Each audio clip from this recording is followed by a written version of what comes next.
लाडकी बहीण योजनेसाठी पुन्हा एकदा इतर विभागाच्या निधी वळवला गेलाय। सामाजिक न्याय विभागाचा 410 कोटींचा निधी हा वळवला गेल्याची माहिती आहे। निधी वळवण्यासाठी गुरुवारी राज्य सरकारने मंजुरी दिली आहे। मे महिन्याचा हप्ता देण्यासाठी निधी हा देण्यात आलेला आहे। सामाजिक न्याय विभागाचा 410 कोटीचा निधी हा वळवण्यात आलेला आहे। लाडकी बहीण योजनेसाठी पुन्हा एकदा इतर विभागाचा निधी हा वळवण्यात आलाय। सामाजिक न्याय विभागाचा 410 कोटींचा निधी वळवण्यात आलाय।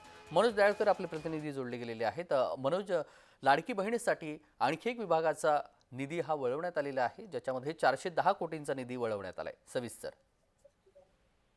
नक्कीच तेजस, आपण मिळतं लाडकी बहीण योजनेसाठी पुन्हा एकदा सामाजिक न्याय विभागाचा निधी हा वळवण्यात आलेला आहे। सामाजिक न्याय विभागाचा 410 कोटीचा निधी आपण मिळतं हा वळवण्यात आलेला आहे। आपण मिळतं गुरुवारी या निधीसाठी राज्य सरकारने मंजुरी देखील दिलेली आहे आणि मे महिन्याचा आपण मिळतं लाडकी बहीण योजनेचा हप्ता भरण्यासाठी हा हप्ता वळवण्यात आलेला आहे आणि आपण मिळतं यावरती विरोधक देखील टीका करतील, कारण की सातत्याने आपण या ठिकाणी बघितलं तर लाडकी बहीण योजनेसाठी निधी हा वळवण्यात येत आहे। या अगोदर देखील आपण निधी हा वळवण्यात आलेला होता 317 कोटीचा आणि त्यानंतर आता देखील हा 410 कोटीचा निधी हा वळवण्यात आलेला आहे। त्यामुळे विरोधक देखील आता कुठेतरी टीका करू लागणार, कारण की आपण अधिवेशनामध्ये देखील विरोधकांनी हा मुद्दा धरून ठेवला होता आणि त्यानंतर आता पुन्हा एकदा हा निधी हा वळवण्यात आलेला आहे। कुठेतरी सरकारच्या तिजोरीवरती भार पडत आहे लाडकी बहीण योजनेमुळे। त्यामुळे कुठेतरी सरकारच्या तिजोरीमध्ये पैसे नसल्यामुळे हा निधी